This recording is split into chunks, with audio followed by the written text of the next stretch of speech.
Sometimes the bond between a man and his horse runs deeper than blood. When everything you've worked for hangs by a thread, you discover who truly stands by your side. In Deadman's Bluff, rancher Samuel Creek faces the gallows for a murder he didn't commit. The evidence points to him. The town wants justice, and the noose awaits. But his Mustang Dustfire knows something the people don't.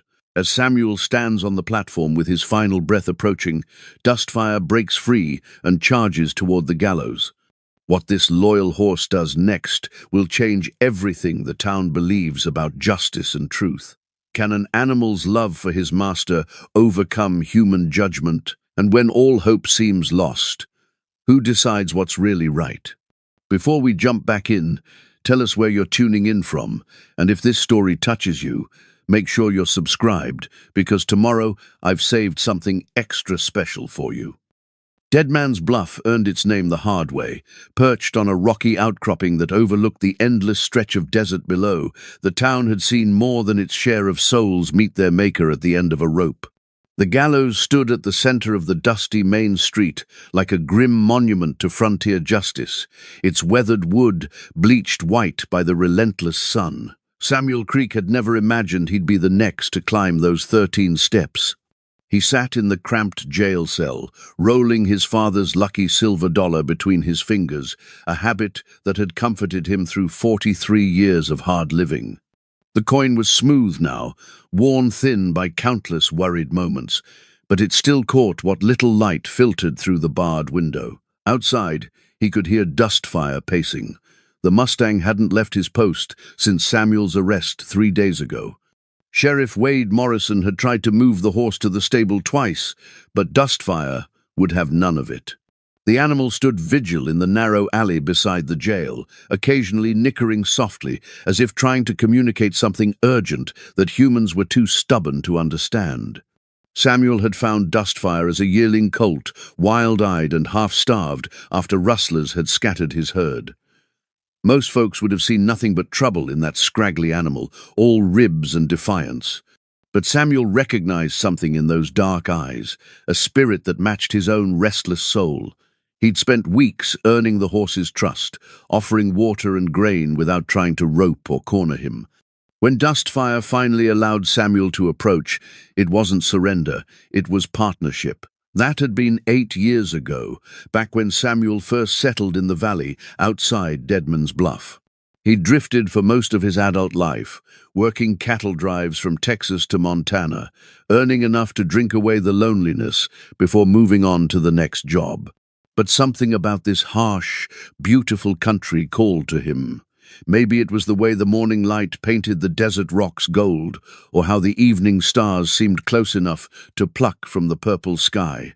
More likely, it was the simple exhaustion of being nobody nowhere for too long. So he'd built a modest ranch in the shadow of Copper Canyon, running cattle on land that nobody else wanted. The work was brutal, water was scarce, predators were plentiful, and the nearest neighbor was 15 miles away.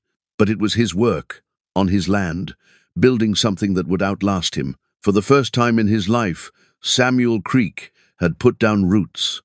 The townspeople of Deadman's Bluff had welcomed him with the cautious acceptance reserved for newcomers who proved they could stick.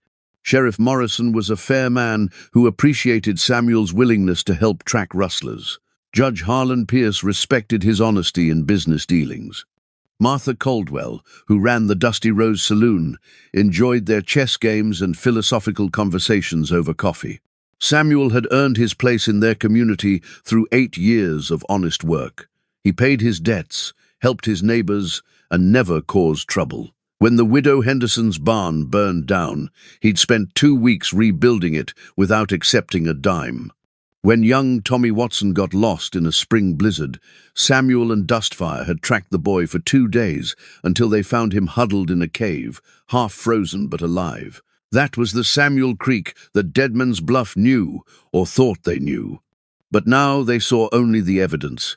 His gun found beside Theodore Blackwood's body, his horse's distinctive hoofprints in the mud near the merchant's store, a witness who claimed to have seen Samuel arguing with Blackwood the day before the murder.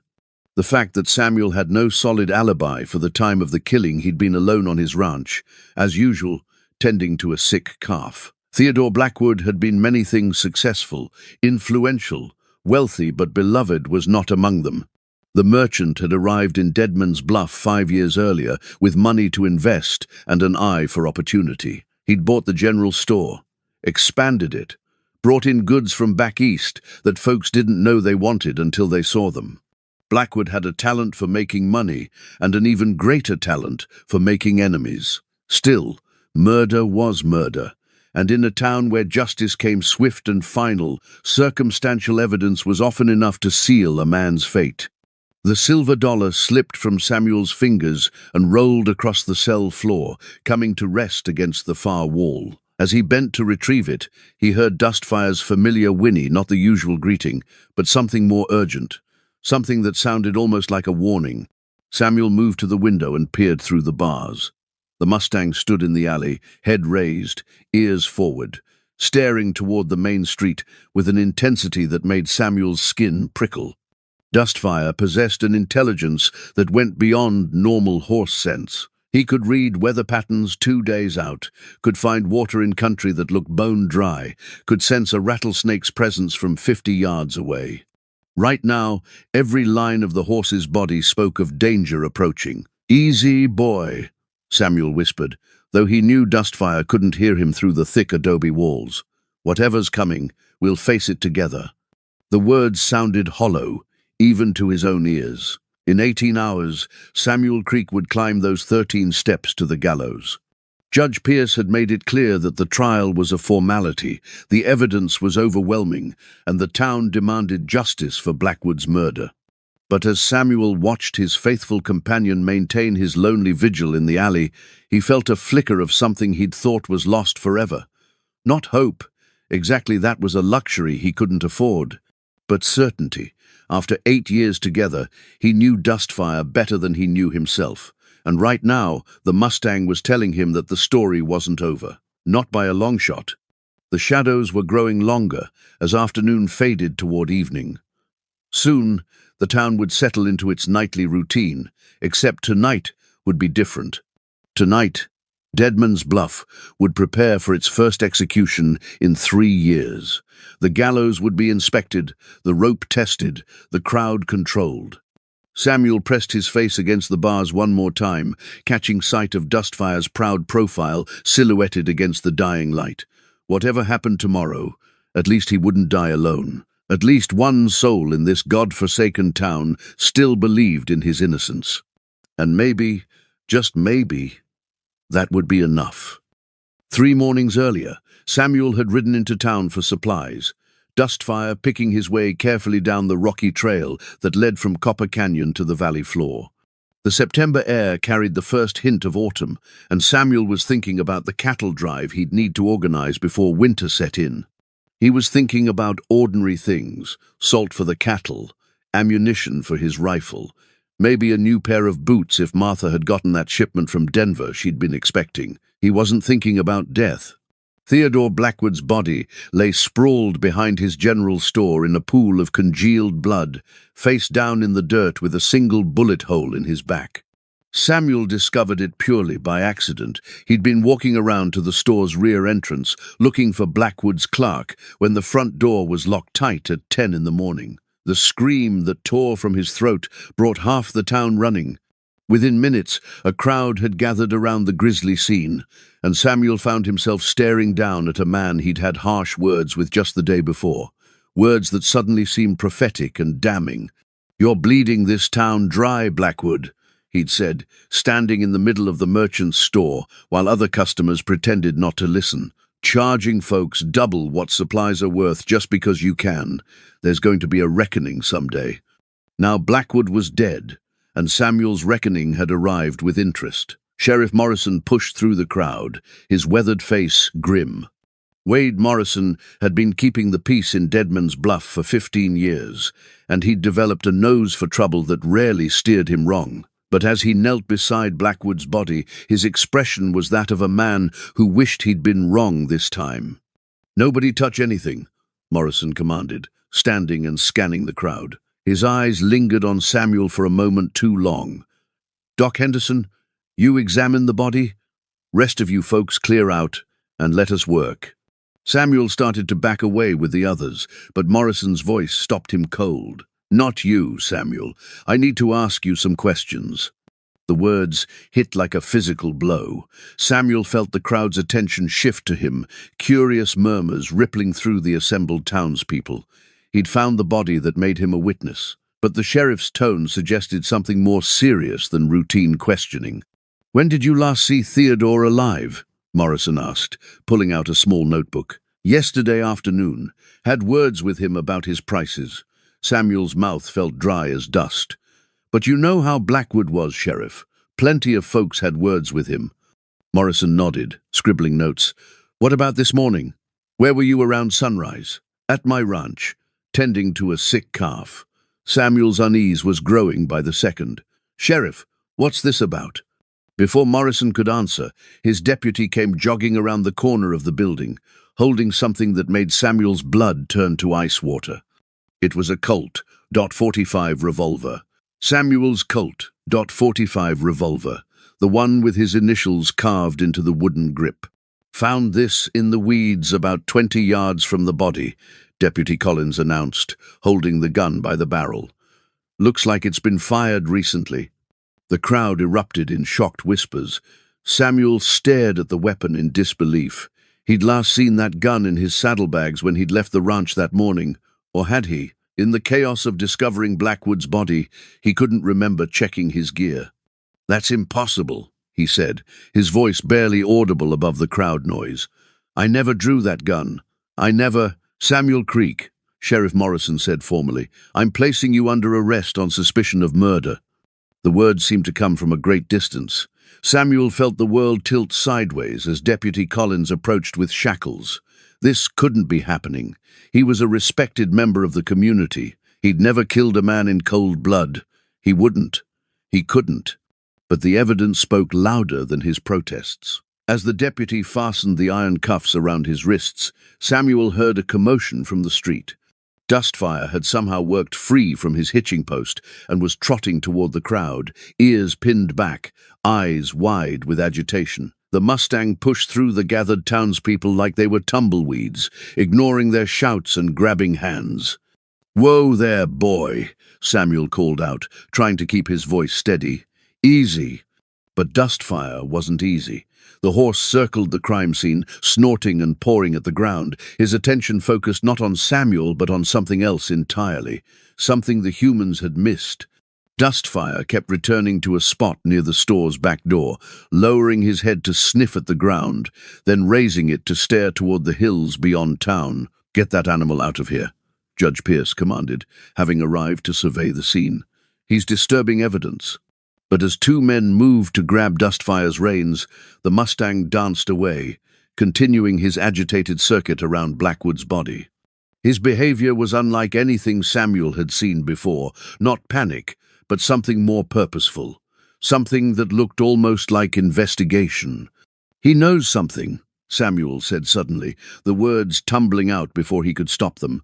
"Look at him, Sheriff. Dustfire's trying to tell us something." Morrison studied the horse for a long moment, then shook his head. "He's upset because his master's in trouble, that's all." They loaded Samuel into the back of the sheriff's wagon for the short ride to jail. As the wheels began to turn, he twisted around for one last look at the scene.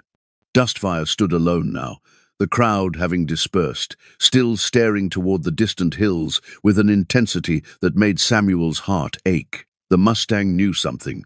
Samuel was certain of it. But in a world where evidence mattered more than instinct, where justice moved as swift and final as a summer thunderstorm, what did it matter what a horse might know? Inside the jail, the iron door clanged shut with the finality of a coffin lid.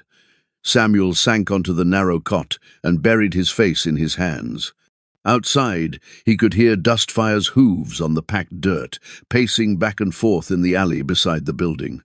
The Mustang had taken up his vigil, and Samuel knew with bone-deep certainty that Dustfire wouldn't abandon his post. Not while his partner faced the gallows, not while the truth remained buried like a secret in the desert sand. But sometimes, loyalty wasn't enough to save a man's life. Sometimes, the truth stayed buried forever. As the shadows lengthened toward evening, Samuel Creek began to understand that he might die for a crime he didn't commit. And there wasn't a damn thing he could do about it. Martha Caldwell hadn't slept properly in 2 days. She stood behind the bar of the Dusty Rose Saloon, mechanically polishing glasses, while her mind turned over the details of Blackwood's murder like stones in a tumbler. Something about the whole situation felt wrong. Not just wrong, but carefully orchestrated wrong. She'd known Samuel Creek for 8 years, had played chess with him every Sunday after church, had listened to him read poetry aloud on quiet evenings, had watched him gentle wild horses and comfort frightened children with equal patience. The man who carved wooden toys for the orphans at Christmas wasn't capable of shooting someone in the back. But the evidence was damning, and Deadman's Bluff had made up its mind with the swift certainty of desert justice. Through the saloon's front window, she could see dust fire in the alley beside the jail. The Mustang hadn't moved more than a few yards from that spot since Samuel's arrest. Folks had tried to feed him, water him, lead him away. He'd accept the food and drink, but wouldn't budge from his self-appointed guard duty. Martha had seen loyal horses before, but this was different. This was almost human in its devotion and determination. "Another whiskey, Martha," called out Jim Patterson from his table near the back. The banker was one of several men who'd been drinking steadily since news of Samuel's arrest spread through town. "This whole business has me rattled." Martha poured the drink and carried it over, studying Patterson's face. "You don't seem like a man celebrating justice served." Patterson knocked back half the whiskey and shuddered. "Justice? Hell, Martha. I've known Samuel as long as anybody. Man's never been late on a payment, never shorted a debt, never caused a lick of trouble. Now they're saying he's a cold-blooded killer? But you saw the evidence," Martha said carefully. "His gun, the witness testimony. Evidence can lie," Patterson interrupted, his voice dropping to a whisper, "especially when somebody wants it to lie." Before Martha could ask what he meant, the saloon doors swung open and Judge Harlan Pierce strode in, his black coat dusty from the road. Pierce commanded respect in Deadman's Bluff. He was educated, well-traveled, and had brought a sense of proper legal procedure to a town that had previously settled disputes with fists and firearms. But tonight, something about the judge's bearing troubled Martha. There was a tension in his shoulders, a tightness around his eyes that spoke of a man under pressure. "Evening, Judge," she called out. "What can I get you?" "Bourbon, the good stuff." Pierce settled at the bar, removing his black hat and running fingers through his silver hair. "Tomorrow's going to be a difficult day for all of us." Martha poured the bourbon and set it before him. "You've set the trial already?" "Trial?" Pierce laughed, but there was no humor in it. "Martha." The man was caught red-handed, his gun beside the body, his footprints at the scene, a witness who heard him threaten Blackwood. "What more evidence do you need?" "Evidence of motive, maybe?" Martha suggested. "Samuel and Blackwood had words, sure, but so did half the town. Why would Samuel risk everything he's built over a disagreement about store prices?" Pierce's hand tightened around his glass. "Sometimes men do foolish things when their temper gets the better of them. Samuel's never been a man to let temper rule him." Martha leaned against the bar, studying the judge's face. "In 8 years, have you ever seen him lose his composure, even when the Morrison brothers tried to cheat him out of that water rights deal?" "People change, Martha. Sometimes we discover we never really knew someone at all." The words carried an odd weight, as if Pierce was speaking about more than just Samuel Creek. Martha started to respond, but movement outside the window caught her attention. Dustfire had raised his head and was staring directly at the saloon, his ears pricked forward with alert attention, as if he were listening to their conversation. "That horse gives me the shivers," Pierce muttered, following her gaze. "Unnatural. The way he's acting." "Loyal," Martha corrected. "The way a partner should act." Pierce finished his bourbon and stood abruptly. "Loyalty doesn't change facts, Martha. Samuel Creek will hang tomorrow afternoon, and we'll all be safer for it." After the judge left, Martha found herself alone with her thoughts and the soft sounds of dust fire moving restlessly in the alley. She pulled out the bundle of letters she'd been sorting through, earlier correspondence from various suppliers and customers that had accumulated in the weeks before Blackwood's death. Most of it was routine business, but one letter made her pause. It was from a law firm in Denver, addressed to Theodore Blackwood, regarding outstanding obligations and the necessity of immediate resolution. The language was formal, but the underlying threat was clear: pay up or face consequences. Martha had found the letter in Blackwood's coat pocket when Doc Henderson asked her to help prepare the body for burial.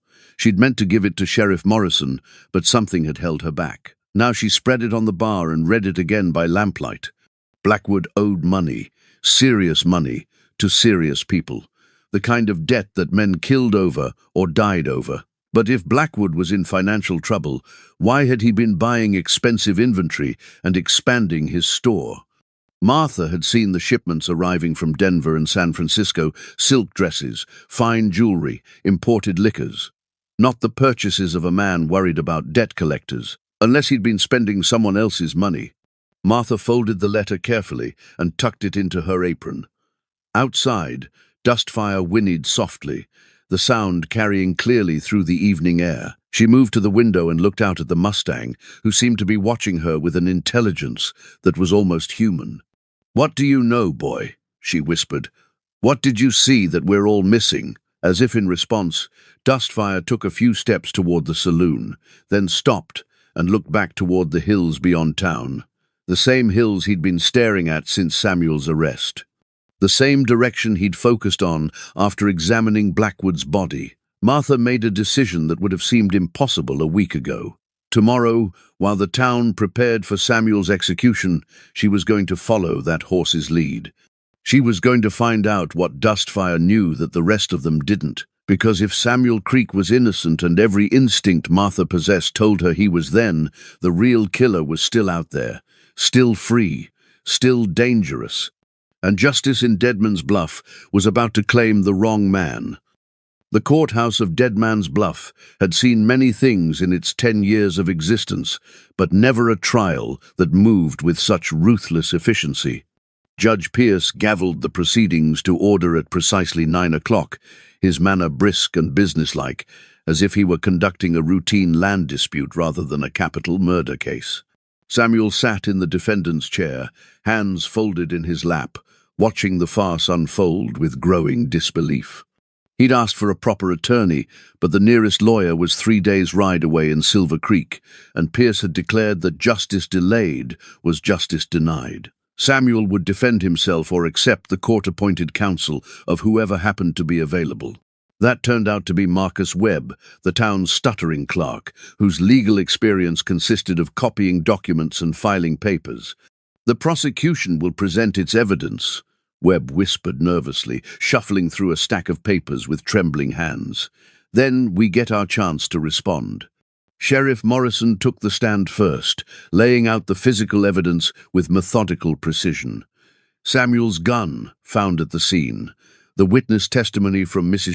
Henderson, who claimed to have seen Samuel arguing with Blackwood the previous day, the lack of any alibi for the time of the murder. "And where exactly was Mr. Creek when you arrested him?" the prosecutor asked.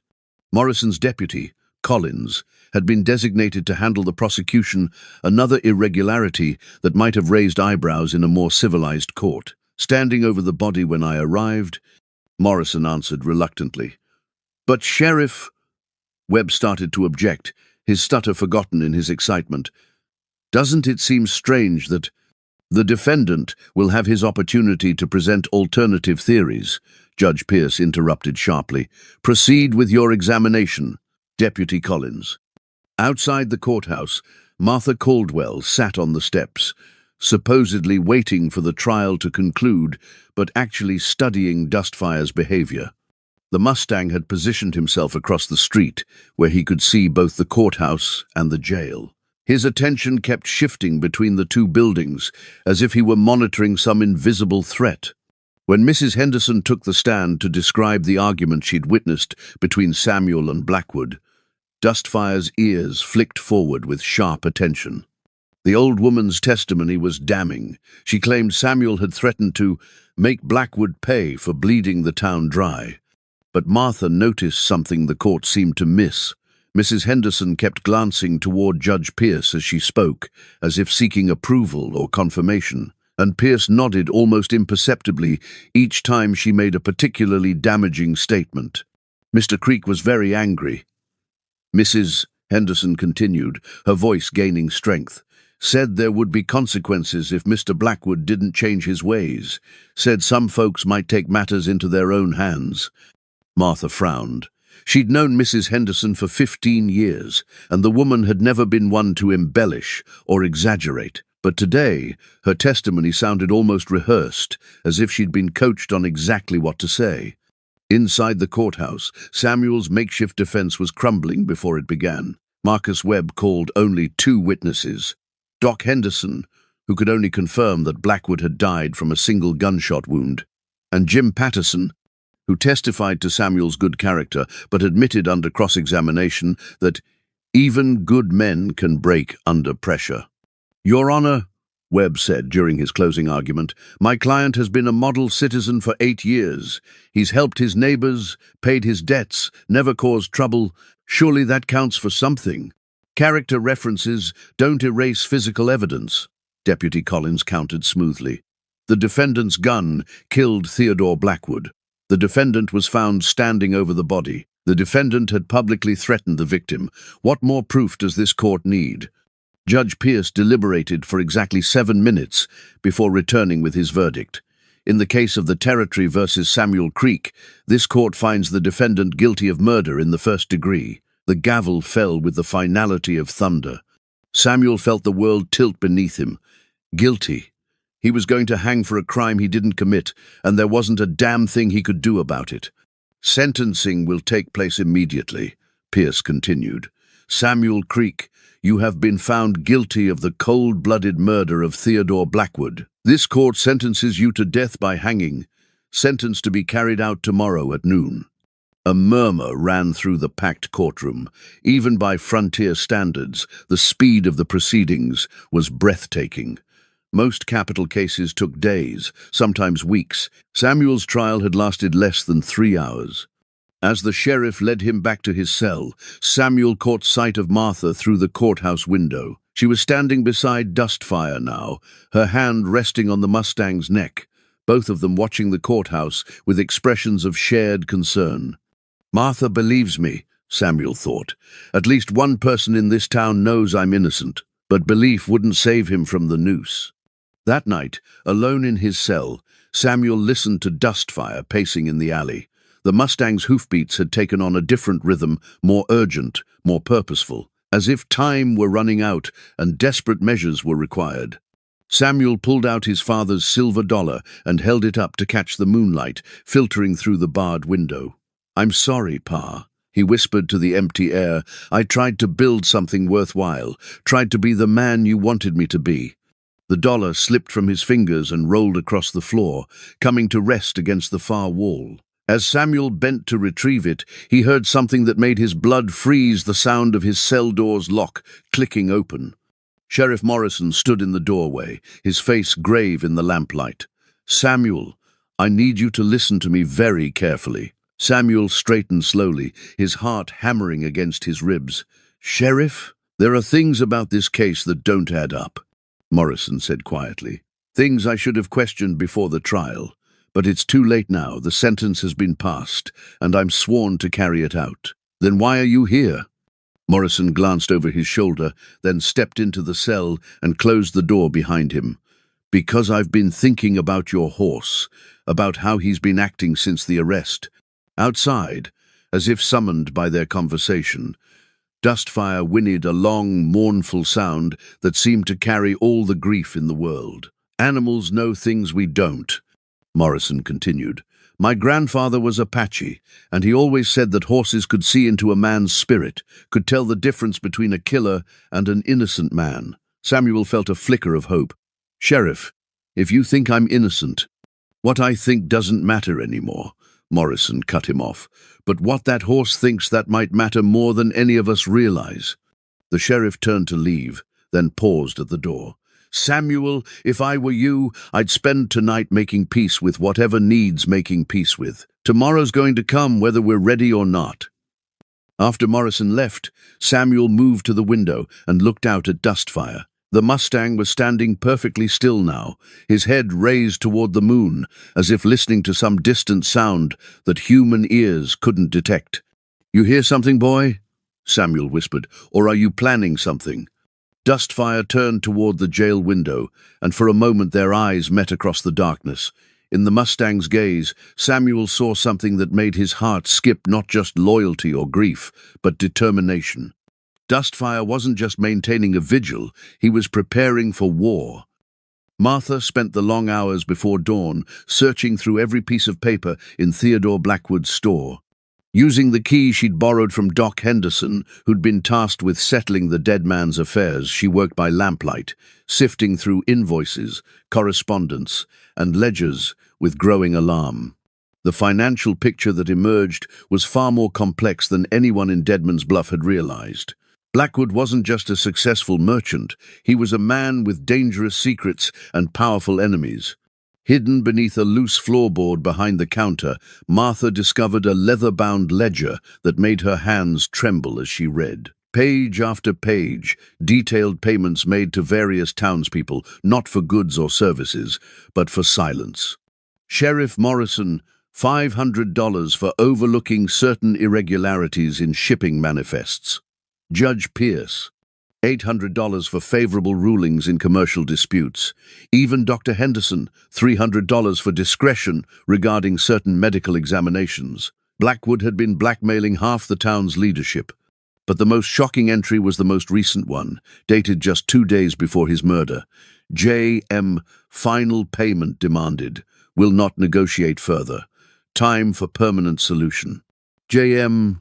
could be anyone, James Morrison, Janet Miller, John Murphy. But as Martha studied the handwriting more carefully, she noticed something that made her pulse race. In the margin beside that entry, someone had written a note in different ink, "Creek problem resolved simultaneously." Samuel wasn't just a convenient scapegoat, he was a deliberate target. Martha closed the ledger and tucked it inside her coat, her mind racing. She needed to get this evidence to someone who could act on it, but who could she trust? If Blackwood had been blackmailing the sheriff and the judge, then the entire legal system of Deadman's Bluff was compromised. Outside, the eastern sky was beginning to lighten with the approach of dawn. In just 6 hours, Samuel Creek would climb the gallows steps unless she could find a way to stop it. As she prepared to leave the store, Martha heard the sound she'd been dreading, the rhythmic hammering of nails being driven into wood. Through the front window, she could see men working on the gallows in the pre-dawn light, testing the platform, adjusting the rope, making sure everything would function properly for the noon execution. The sight filled her with cold rage. These men were preparing to murder an innocent person, and they were taking care to do it efficiently. Martha slipped out the back door of the store and made her way toward the jail, keeping to the shadows. She needed to see Dustfire, needed to understand what the Mustang might know that could help Samuel. She found the horse exactly where she expected, standing in the alley beside the jail, but his posture was different now. Instead of the patient vigil he'd maintained for days, Dustfire was alert and agitated, ears constantly swiveling, nostrils flared, as if scenting danger on the wind. "Easy, boy," Martha whispered, approaching slowly. "What's got you so worked up?" Dustfire allowed her to come close, but his attention remained fixed on something beyond her. Following his gaze, Martha saw 2 men on horseback at the far end of the alley, strangers by their look, wearing trail dust and the hard expressions of men accustomed to violence. One of them noticed her watching and nudged his companion. They turned their horses and rode away, but not before Martha caught a glimpse of something that made her blood run cold. The taller man wore a distinctive silver belt buckle that she'd seen before in Blackwood's store, when he'd been negotiating with someone about a special delivery that needed to arrive without official notice. These weren't just strangers passing through town. They were part of whatever web of corruption had gotten Blackwood killed and Samuel framed. Martha pressed herself against the jail wall as the reality of the situation hit her. Samuel wasn't going to get a last-minute reprieve or a miraculous revelation of his innocence. The people who controlled Deadman's Bluff wanted him dead, and they'd orchestrated events to make sure it happened. But Dustfire had other plans. The Mustang suddenly lifted his head and released a piercing whinny that echoed off the adobe walls, not a cry of distress, but a call to action. Before Martha could react, the horse turned and trotted purposefully toward the main street, pausing only to look back at her with an expression that clearly said, "Follow me." Martha hesitated for a moment, then made a decision that surprised even her. She followed the horse. Dustfire led her through the sleeping town with the confidence of someone who knew exactly where he was going. They passed the church, the general store, the blacksmith shop, moving steadily toward the outskirts of Deadman's Bluff, where the desert began to reclaim the land. Just beyond the last row of houses, Dustfire stopped beside a cluster of large rocks that formed a natural shelter. The Mustang pawed at the ground insistently, then stepped back and fixed Martha with that unnervingly intelligent stare. "What is it, boy? What do you want me to see?" Martha knelt and began brushing away the loose sand and gravel. Her fingers encountered something hard and metallic, another gun, this one unfamiliar, with carved wooden grips that didn't match Samuel's simple, practical weapon. But more importantly, the gun was still warm, recently fired. As Martha lifted the weapon, she heard the soft sound of footsteps on sand behind her.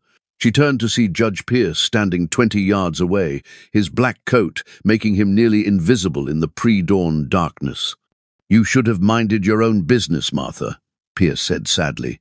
"Theodore warned me you were too curious for your own good. You killed him. It wasn't a question." The pieces were falling into place with horrible clarity. Blackwood was blackmailing you, and when he got too greedy, you decided to eliminate the problem. Theodore got careless, started making demands I couldn't meet, threats I couldn't ignore. Pierce stepped closer, and Martha could see the exhaustion in his face. "Do you have any idea what it's like to be trapped by your own mistakes? To wake up every morning knowing that one word from a man like Blackwood could destroy everything you've built?" Martha clutched the warm gun, her mind racing. "So you killed him and framed Samuel. 2 problems solved with 1 crime." Samuel was convenient, a loner with no family, no powerful friends, someone the town could sacrifice without causing too much trouble. Pierce's voice carried a note of genuine regret. "I never wanted it to come to this, Martha. But you've seen too much. Know too much." "The ledger," Martha said suddenly. "You need it back, don't you? That's why you're here, instead of preparing for the execution." Pierce nodded wearily. "Where is it, Martha? Make this easy on both of us." But Martha wasn't listening anymore. She was watching Dustfire, who had positioned himself between her and the judge. The Mustang's ears were pinned back against his skull, his muscles coiled for action, every line of his body radiating protective fury. "You want to know what Theodore's mistake was?" Pierce continued, apparently oblivious to the danger building in the horse behind him. He thought he could control everyone and everything. Never occurred to him that sometimes the prey fights back. Dustfire exploded into motion. The Mustang launched himself at Judge Pierce with the fury of 8 years of loyalty to Samuel Creek. Pierce tried to dodge, but 1,200 pounds of enraged horse doesn't give a man many options. Dustfire's shoulder caught the judge in the chest, sending him sprawling backward into the rocks. Martha didn't wait to see the outcome. She ran toward town, clutching the evidence that would save Samuel's life, while behind her the sounds of Pierce's panicked cries mixed with Dustfire's triumphant neighing. The Mustang had known all along, had led her to the proof they needed, had protected her when the truth became dangerous. Samuel was right. Dustfire wasn't just a horse. He was a partner who would fight for justice when humans failed to deliver it. But as Martha reached the outskirts of town, she realized their problems were far from over.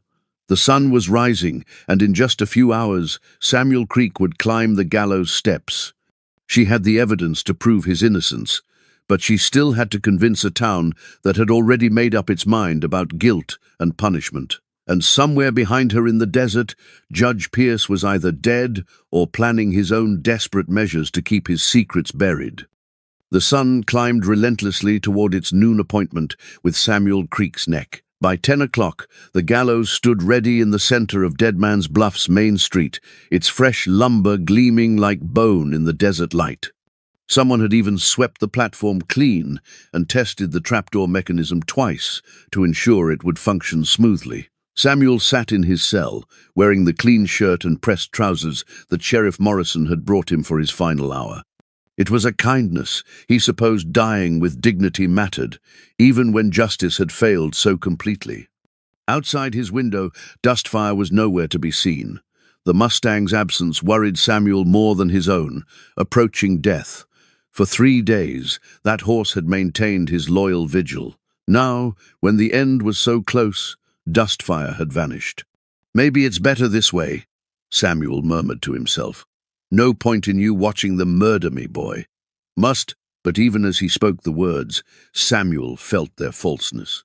Dustfire wasn't the type to abandon his partner, especially not now. Which meant the Mustang was up to something that might be more dangerous than helpful.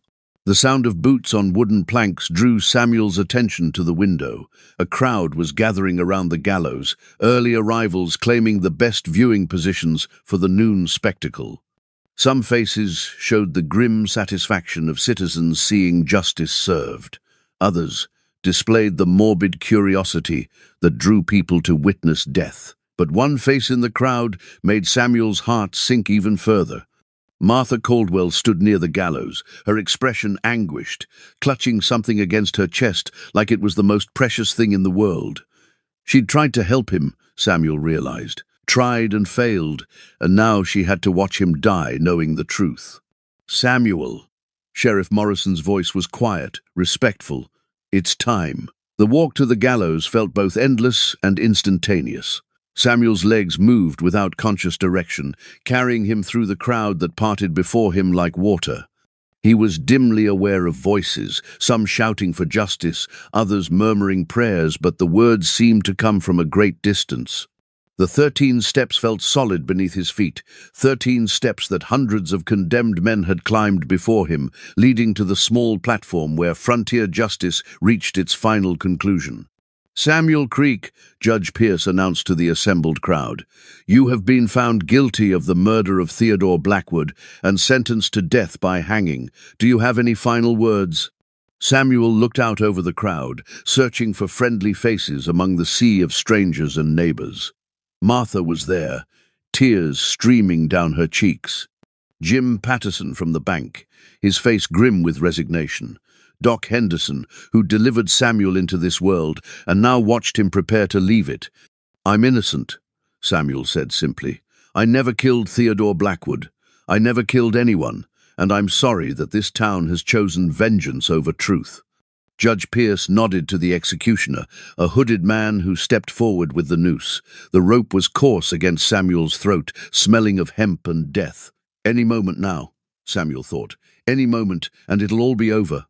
That's when Martha Caldwell's voice cut through the morning air like a rifle shot. "Stop! This man is innocent!" The crowd turned toward her in surprise, murmuring uncertainly. Judge Pierce frowned, his hand raised to signal the executioner. "The condemned man has had his trial, Miss Caldwell. Justice must proceed." But Martha pushed through the crowd, holding up a leather-bound book that Samuel recognized as one of Blackwood's ledgers. "Judge Pierce, this ledger contains evidence that proves Samuel's innocence and identifies the real killer." Pierce's face went pale. "Miss Caldwell, you're disrupting a legal execution. Sheriff Morrison, remove this woman immediately."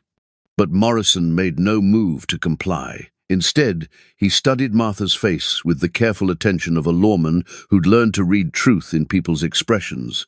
"What kind of evidence?" "Martha, Theodore Blackwood was blackmailing half this town," Martha announced loudly enough for everyone to hear, "including members of our own government. This ledger contains records of payments made for silence, favors bought and sold, corruption that goes right to the top of Dead Man's Bluff's leadership." A shocked murmur ran through the crowd. Judge Pierce stepped forward, his voice carrying all the authority of his office. "This is nothing but desperate lies from a woman who refuses to accept justice." "Then explain this." Martha held up the unfamiliar gun she'd found in the desert. "This weapon was used to kill Theodore Blackwood. It was hidden in the rocks beyond town, still warm from recent firing. And it belongs to Judge Harlan Pierce." The crowd erupted in chaos. Some people shouted in disbelief, others demanded to see the evidence, still others called for the execution to proceed as planned. Above the din, Judge Pierce's voice rose in furious denial. "Lies. All of it lies. Samuel Creek is a murderer, and he will hang for his crimes." Pierce signaled desperately to the executioner, who reached for the trapdoor lever. But before his hand could complete the motion, a sound froze, every person in the square, the thunder of hoofbeats approaching at full gallop. Dustfire burst into the square like an avenging spirit, his coat gleaming with sweat, his eyes wild with determination. But he wasn't alone. Trailing behind him on a makeshift rope were two men, their hands bound, their faces bloodied and defiant. The Mustang charged straight for the gallows, scattering the crowd like tumbleweeds. At the last second, he slid to a stop and reared up on his hind legs, his front hooves pawing the air inches from the platform where Samuel stood with the noose around his neck. "Well, I'll be damned," Sheriff Morrison breathed. "That horse just brought us some prisoners."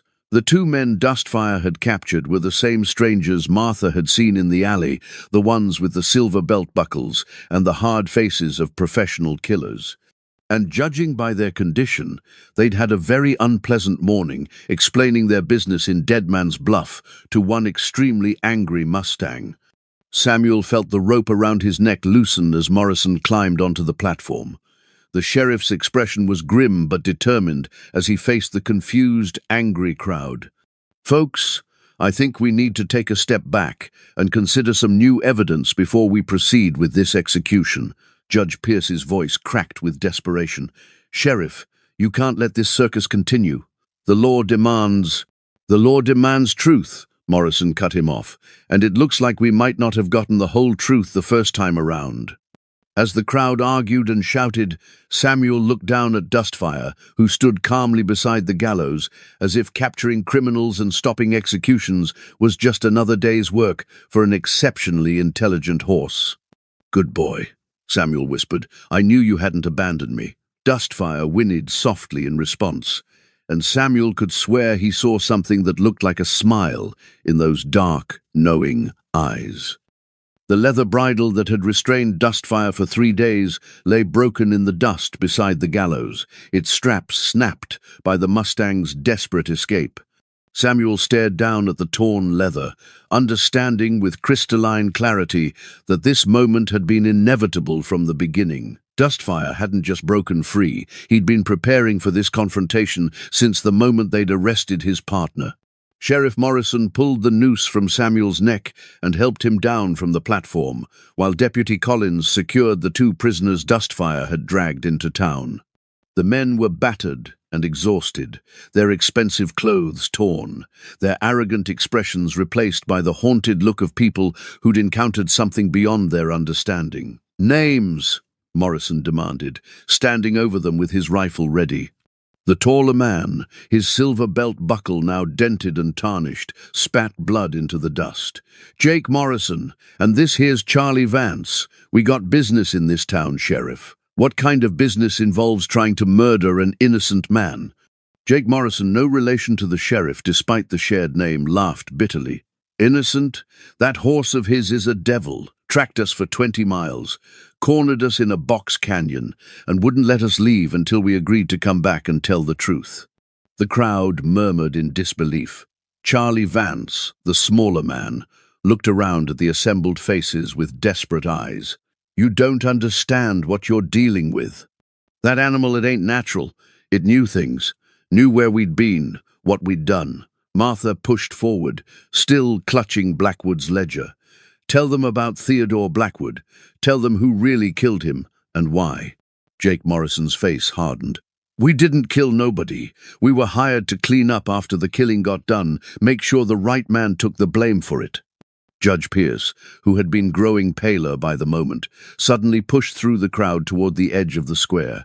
"This is all nonsense, desperate lies from desperate men." But Dustfire was already moving. The Mustang intercepted Pierce's escape route, herding the judge back toward the center of the square with the practiced skill of a horse who'd spent years working cattle. Every time Pierce tried to dodge left or right, Dustfire was there, blocking his path, forcing him back toward the gallows and the truth. "Tell them, Judge," Martha called out, her voice carrying across the suddenly quiet square. "Tell them how Theodore Blackwood was bleeding you dry with his blackmail scheme. Tell them how you finally decided to end it permanently." Pierce stopped struggling against Dustfire's herding and turned to face the crowd, his dignity cracking like dried mud. "You want the truth? Fine. Yes, I killed Theodore Blackwood, but not for the reasons you think." A gasp ran through the assembled townspeople. Samuel felt his knees go weak with relief and rage. 3 days on death row for another man's crime. And now the truth was finally emerging. "Theodore wasn't just blackmailing me," Pierce continued, his voice gaining strength. "He was destroying this entire town, corrupting everyone who had any power or influence. He had to be stopped. So you shot him in the back." Sheriff Morrison's voice was deadly quiet. "I confronted him behind his store, told him the blackmail had to end. He laughed at me, said he owned me, owned all of us." Pierce's hands shook as he spoke, said he'd already arranged for Samuel Creek to take the blame when the time came. Had it all planned out, the planted gun, the witness testimony, even these 2 killers to make sure no loose ends remained untied. Jake Morrison spat again.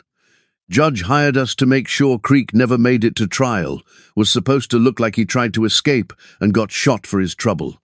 But that horse," Charlie Vance added, his voice filled with superstitious fear.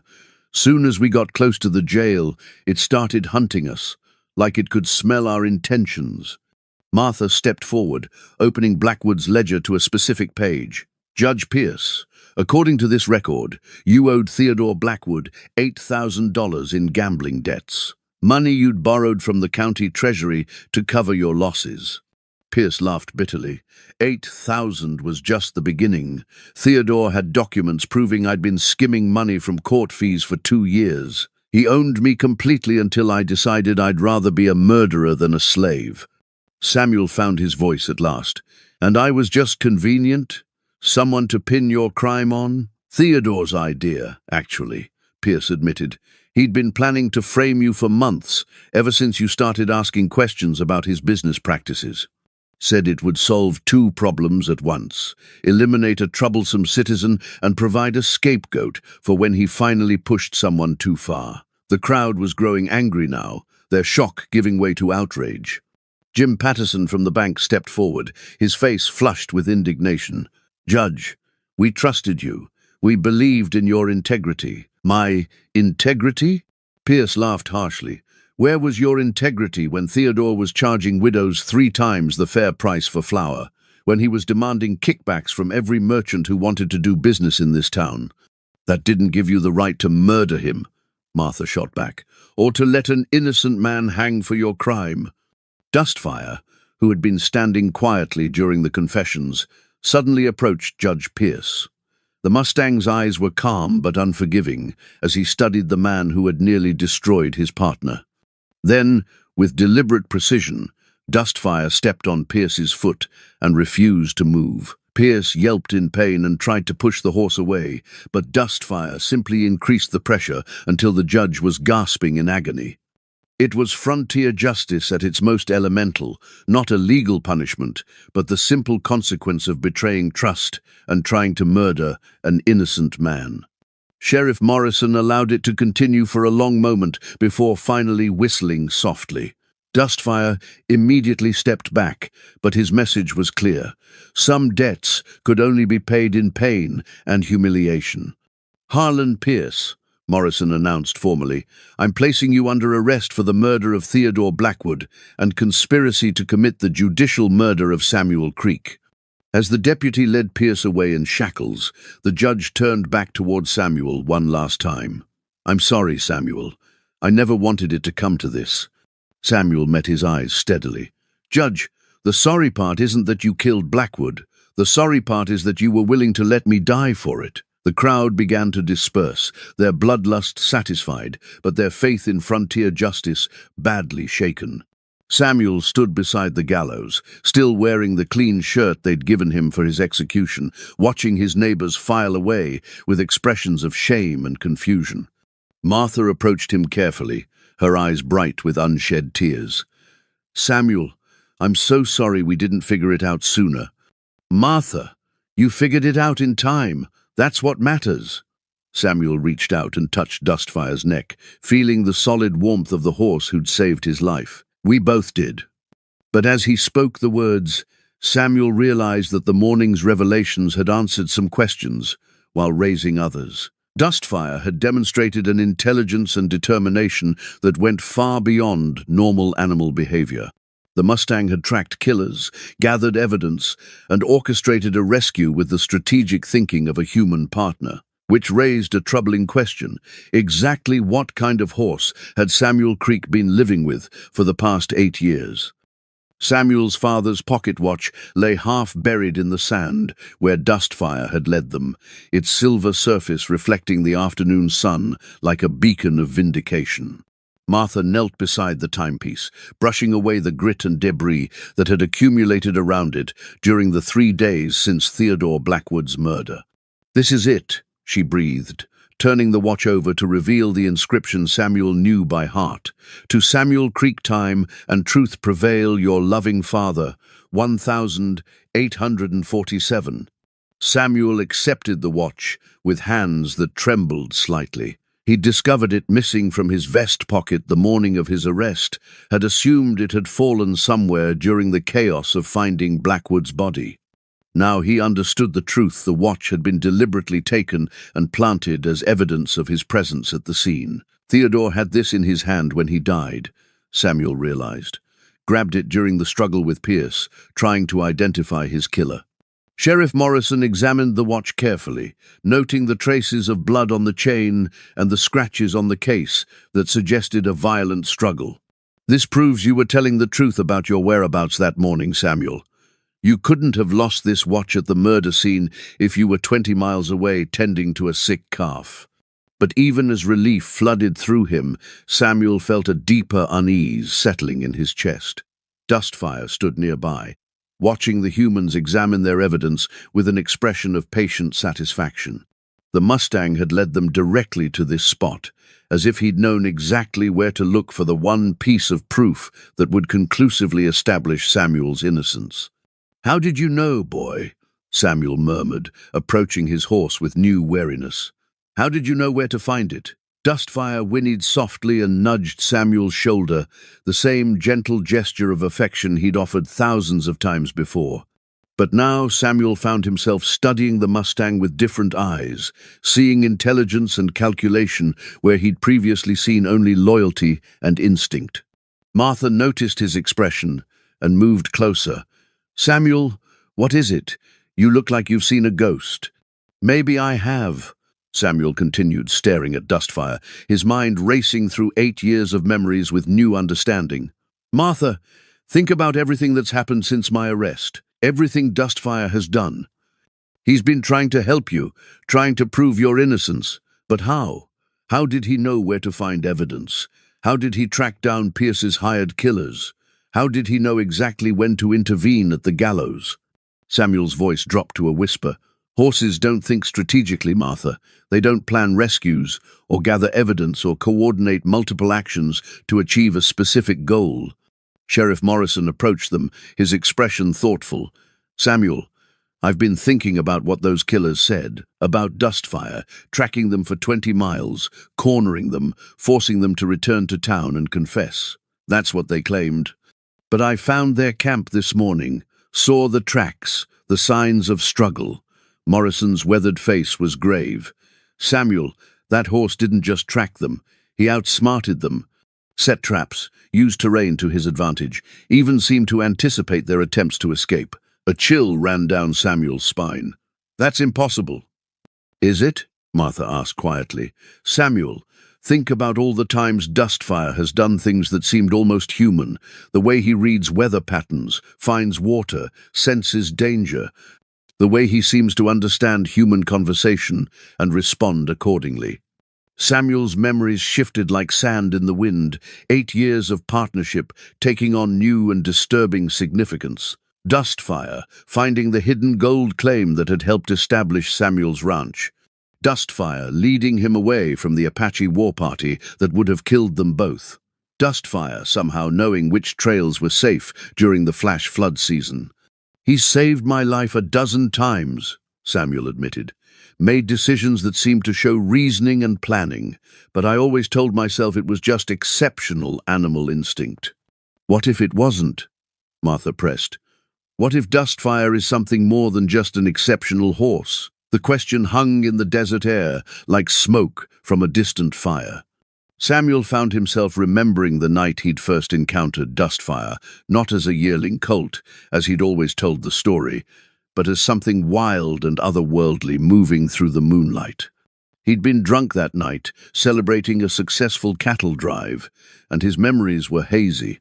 But now, forcing himself to recall the details, he remembered eyes that seemed to hold ancient wisdom and a bearing that suggested nobility beyond any earthly bloodline. Sheriff Morrison cleared his throat. "Samuel, there's something else you should know. Something I discovered when I was investigating Blackwood's murder." "What is it, Sheriff?" "Theodore kept detailed records of everyone in town, their debts, their secrets, their weaknesses. He had files on most of the prominent citizens." Morrison paused, choosing his words carefully. "But the thickest file was about you and Dustfire." Samuel felt ice form in his stomach. "What kind of information?" "Newspaper clippings from towns you'd passed through over the years. Stories about a mysterious cowboy and his impossible horse who always seemed to appear when justice needed serving. A range war in Colorado where you and Dustfire exposed cattle rustlers, a mining dispute in Nevada where you uncovered claim jumpers, a dozen incidents where you arrived at just the right time to set things right." Martha's eyes widened. "How many towns, Samuel?" "I don't know what you're talking about." But even as he spoke the words, Samuel knew they weren't true. He did remember those incidents had told himself they were coincidences, lucky timing, the natural result of being in the right place at the right time. But now he wondered if there had been a pattern, a purpose, a destiny that he'd been too blind or too stubborn to recognize. "Theodore was obsessed with you both," Morrison continued. "Thought you might be some kind of frontier vigilantes, traveling from town to fight corruption and injustice. He was convinced Dustfire wasn't a normal horse." "That's ridiculous," Samuel said, but his voice lacked conviction. Dustfire approached him then, moving with the fluid grace that Samuel had always admired but never questioned. The Mustang's dark eyes met his, and for a moment, Samuel felt as if he were looking into depths that no earthly creature should possess. "Who are you?" he whispered. "What are you?" Instead of answering, which would have been impossible for a normal horse, Dustfire did something that made Samuel's blood freeze. The Mustang nodded. Once, deliberately, unmistakably, as if he understood not just the words, but the profound implications behind them. Martha gasped. Sheriff Morrison took an involuntary step backward, and Samuel Creek, who thought he'd known his partner for 8 years, realized he might not have known him at all. "We need to get back to town," Morrison said suddenly, his lawman's instincts alert to danger. "Those killers Pierce hired might have friends, and if word spreads about what happened here today, about what Dustfire can do—" He didn't finish the sentence, but Samuel understood. A horse with human-like intelligence would attract attention from people who might want to exploit or study or destroy such a creature. Dustfire had revealed his true nature to save Samuel's life, but that revelation might have put them both in even greater danger. "Mount up," Samuel said quietly. "We're going home." But as they prepared to leave the desert where the truth had finally been revealed, Samuel wondered if home would ever feel the same again. He'd gained his freedom and cleared his name, but he'd lost something precious in the process, the comfortable illusion that he understood the world and his place in it.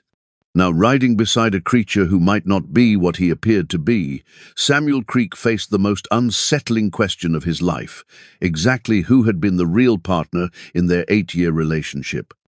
The sheriff's badge caught the late afternoon sun as Wade Morrison faced the hardest decision of his 15-year career in law enforcement. He stood in the center of Deadman's Bluff's main street, watching armed men take positions on rooftops and behind storefronts, their rifles glinting in the golden light.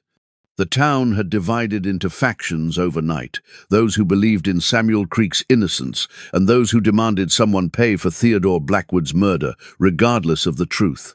"Sheriff, you need to choose a side," called out Frank Coleman from behind the water trough near the general store. Coleman had ridden in from his ranch with 6 of his hands, all armed and determined to see what they called real justice served.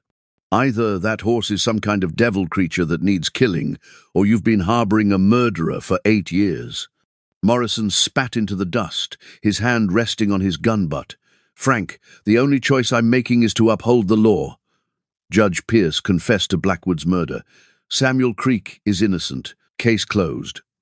Pierce was coerced, tortured by that unnatural animal. Coleman's voice carried the edge of hysteria that had been building in certain quarters since Dustfire's dramatic rescue at the gallows. No normal horse acts the way that creature acts. From the opposite side of the street, Martha Caldwell emerged from her saloon with her own contingent of supporters, townspeople who'd witnessed Dustfire's intelligence and loyalty and saw them as gifts rather than threats. Jim Patterson from the bank stood beside her, along with Doc Henderson and a dozen others who'd come to believe that something extraordinary had taken place in their small frontier town. "Sheriff Morrison is right," Martha announced firmly. "Samuel Creek is innocent, and Dustfire saved an innocent man's life. If that makes the horse special, then God bless him for it." Samuel himself stood in the doorway of the sheriff's office, still wearing his execution clothes, watching his neighbors prepare for what looked like a small civil war. Beside him, Dustfire waited with supernatural calm, as if armed confrontations were just another aspect of frontier life to be endured with patience and dignity. "This is my fault," Samuel said quietly to the Mustang. "I should have kept your abilities secret." Dustfire turned to look at him, and Samuel could swear he saw understanding and forgiveness in those dark eyes. Whatever the horse truly was, he bore no resentment for being exposed or endangered. "Samuel Creek," Frank Coleman shouted across the street, "you come out here and face what you've brought to our town." "Frank, what I've brought to your town is 8 years of honest work and good citizenship," Samuel replied, stepping into the street. "What you're bringing is fear and ignorance." "Ignorance?" Coleman laughed harshly.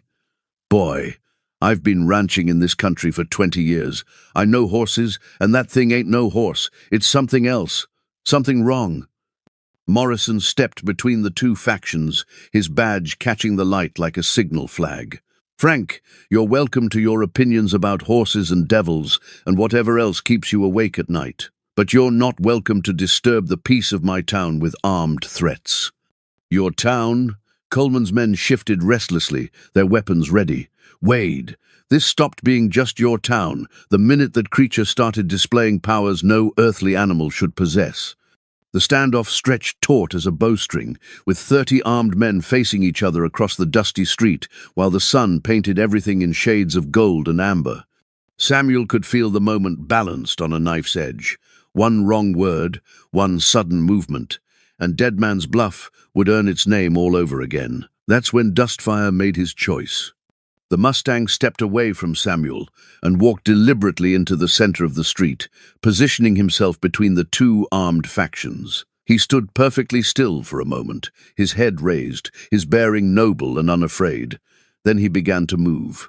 What followed was unlike anything the people of Deadman's Bluff had ever witnessed. Dustfire performed a series of movements that were part dance, part demonstration, part communication, with a species too limited to understand his true language. He moved with fluid precision, showing his intelligence without threatening, displaying his abilities without boasting. The Mustang traced patterns in the dust with his hooves, complex geometric shapes that spoke of understanding far beyond animal instinct. He manipulated objects with his teeth and hooves, arranging stones and branches into formations that suggested planning and reasoning. Most remarkably, he seemed to respond to the unspoken thoughts and fears of the people watching him, addressing their concerns through gesture and movement. "My God," Doc Henderson breathed. "He's trying to communicate with us." Frank Coleman lowered his rifle slightly, his expression shifting from anger to awe. "What is he saying?" Samuel stepped forward, understanding flooding through him as he watched his partner's performance. "He's saying he's not our enemy. He's saying he's been protecting this town, protecting all of us, for years without asking for anything in return." Martha nodded, tears streaming down her face. "He's saying he just wants to be accepted for what he is." The demonstration continued for several more minutes, with Dustfire showing abilities that clearly transcended normal equine behavior while maintaining a demeanor of gentle dignity.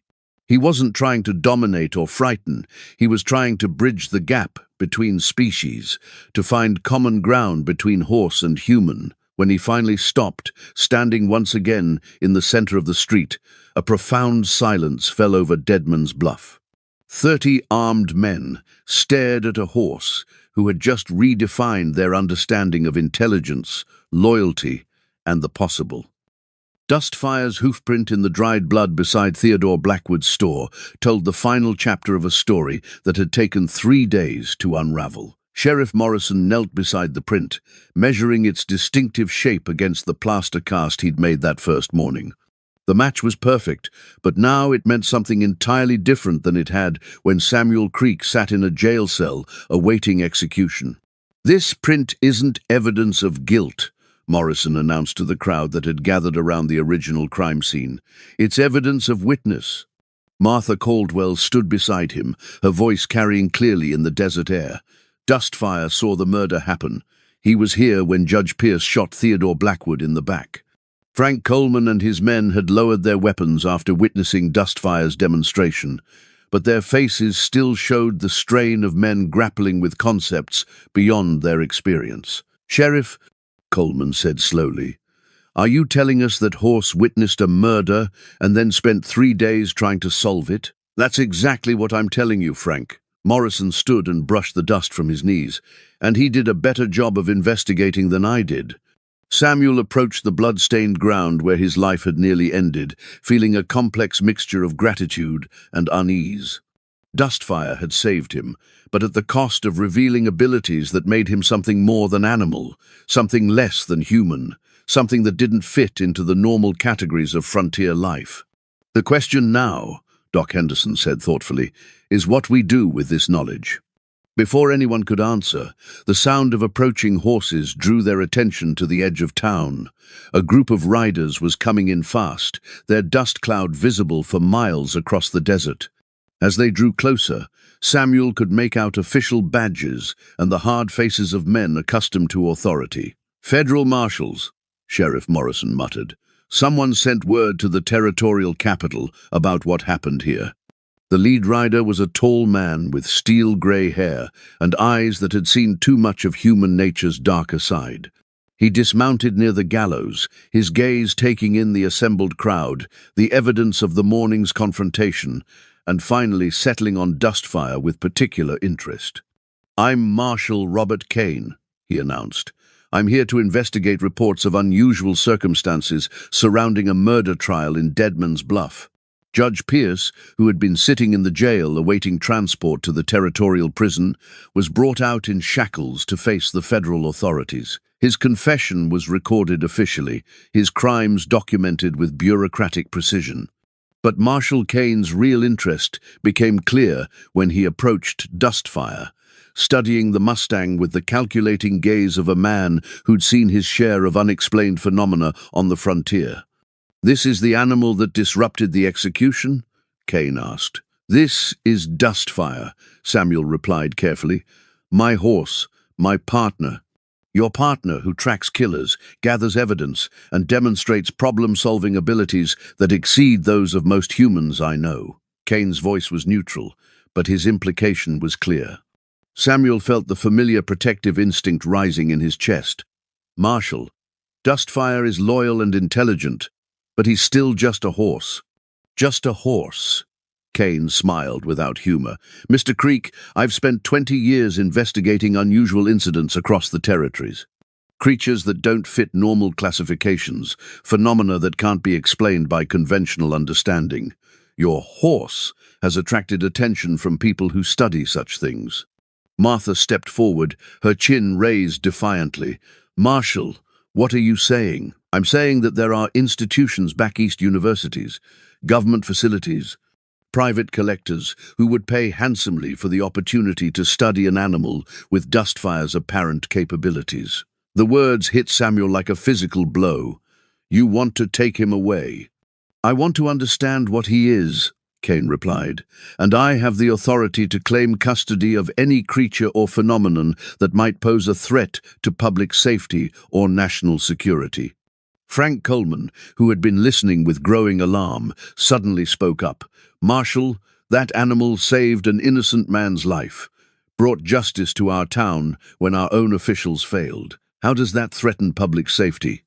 Because, Kane said patiently, if word spreads about a horse with human-level intelligence, it will attract attention from people far less benevolent than academic researchers.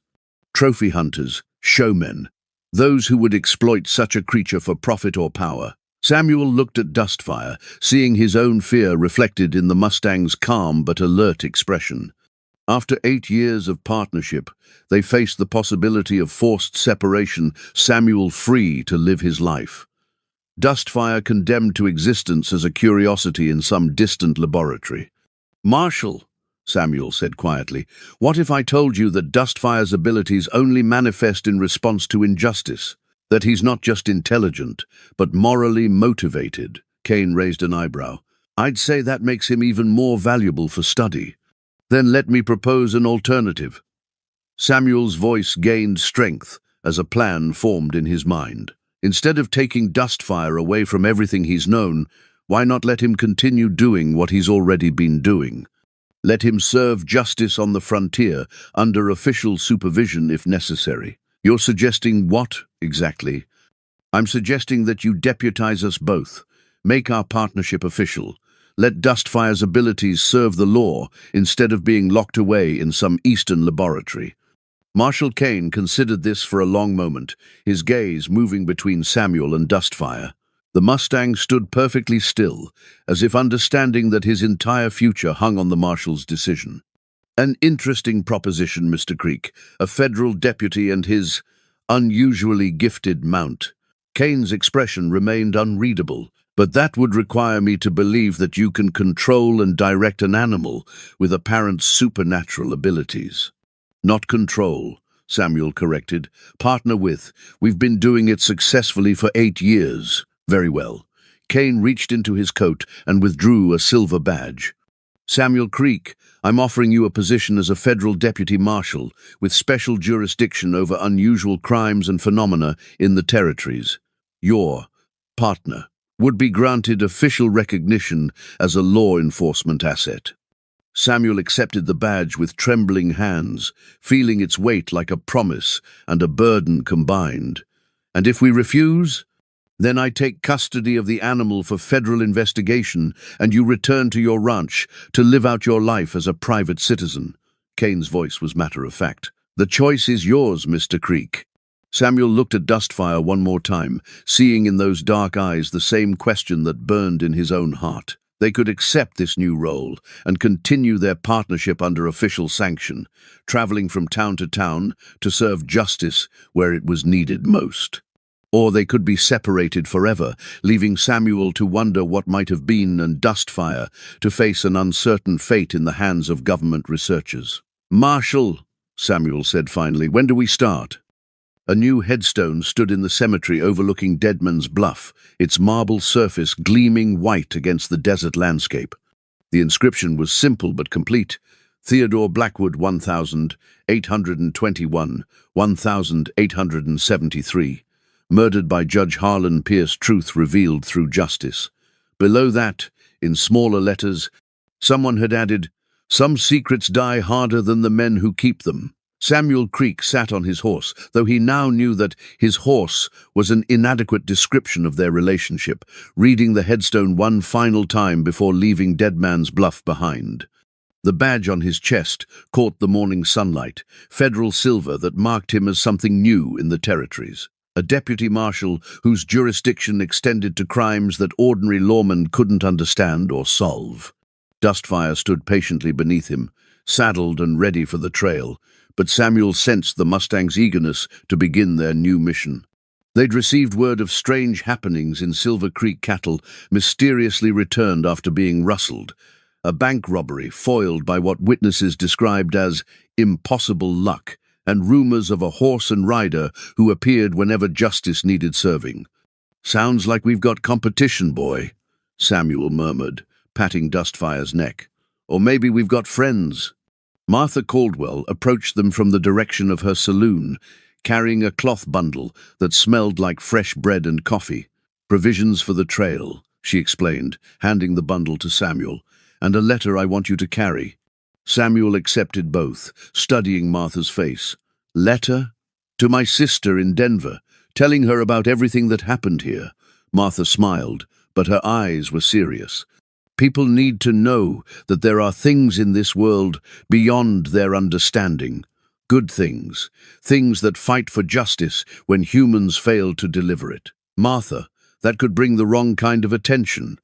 Samuel, hiding the truth, never protected anyone for long. She looked up at him with the steady gaze of a woman who'd seen lies nearly destroy her town. "Dustfire saved your life by revealing what he really is. Maybe other people deserve the chance to witness that kind of miracle." Behind them, the town was stirring to life under new leadership. With Judge Pierce imprisoned and awaiting trial in the territorial capital, Dead Man's Bluff had elected Martha as their temporary magistrate, the first woman to hold such a position in the territory. Sheriff Morrison remained in his post, but with new deputies and a renewed commitment to seeking truth before rushing to judgment. "The town's in good hands," Samuel observed. "The town learned an important lesson," Martha replied. "Sometimes the most extraordinary solutions come from the most unexpected sources." As if summoned by her words, Dustfire turned his head toward the hills beyond town, his ears pricked forward with alert attention. Samuel felt it too, a subtle shift in the air, a sense that somewhere out there, injustice was taking root and would need to be confronted. "Duty calls," Samuel said, touching his hat brim in farewell. Martha stepped back as they prepared to leave, but her voice followed them. "Samuel, when you write your reports to that federal marshal, make sure you tell the truth about Dustfire, all of it." Samuel nodded, understanding her meaning. The official reports would document their cases, their methods, their successes and failures. But they would also preserve the truth about what Dustfire was and what he represented, proof that intelligence and loyalty and moral courage could exist in forms that humans didn't expect or fully understand. As they rode out of Dead Man's Bluff, Samuel reflected on how completely his life had changed in just 4 days. He'd gone from condemned prisoner to federal deputy, from believing he owned a remarkable horse to understanding that he partnered with a remarkable being whose true nature remained beautifully mysterious. The trail ahead stretched across the desert toward Silver Creek, 3 days of hard riding through country where the law was whatever men with guns decided it should be. But Samuel Creek no longer rode alone. He rode with a partner whose intelligence and moral compass had proven superior to those of most humans, whose loyalty ran deeper than blood, and whose commitment to justice had already saved one innocent life. Behind them, Dead Man's Bluff settled into its daily routine, forever changed by the events of the past week. The gallows still stood in the town square, but now it served as a reminder rather than a threat, a monument to the dangers of rushing to judgment and the importance of seeking truth before demanding vengeance. Children playing in the dusty streets would grow up hearing the story of Samuel Creek and his miraculous horse, a tale that would be told and retold until it became legend. Some would dismiss it as frontier folklore, exaggerated in the telling. Others would recognize it as something more profound evidence that the world contained wonders beyond human comprehension, and that sometimes those wonders chose to serve justice when human institutions failed. As the sun climbed higher and Deadman's Bluff faded into the heat shimmer behind them, Samuel felt a deep contentment settle in his chest. He'd found his true calling at last, not as a solitary rancher scratching out a living from hard ground, but as part of a partnership that served something larger than individual ambition or survival. "Well, Dustfire," he said, his voice carrying clearly in the desert air, "I reckon we've got our work cut out for us." The Mustang's only response was to quicken his pace slightly, as if eager to reach their next destination and whatever challenges awaited them there. But Samuel could have sworn he heard something that sounded remarkably like agreement in the rhythm of those steady hoofbeats. Behind them, the new headstone in Deadman's Bluff Cemetery caught the morning light, its inscription a promise that truth, however long buried, eventually found its way to the surface. And ahead of them, the trail stretched on toward Silver Creek and beyond, toward other towns where justice might need the kind of help that only an extraordinary partnership could provide. Sometimes the bond between a man and his horse truly did run deeper than blood, and sometimes, when everything worth fighting for hung by a thread, that bond proved strong enough to change the world, one town, one life, one act of courage at a time. The frontier was vast, and there was work to be done.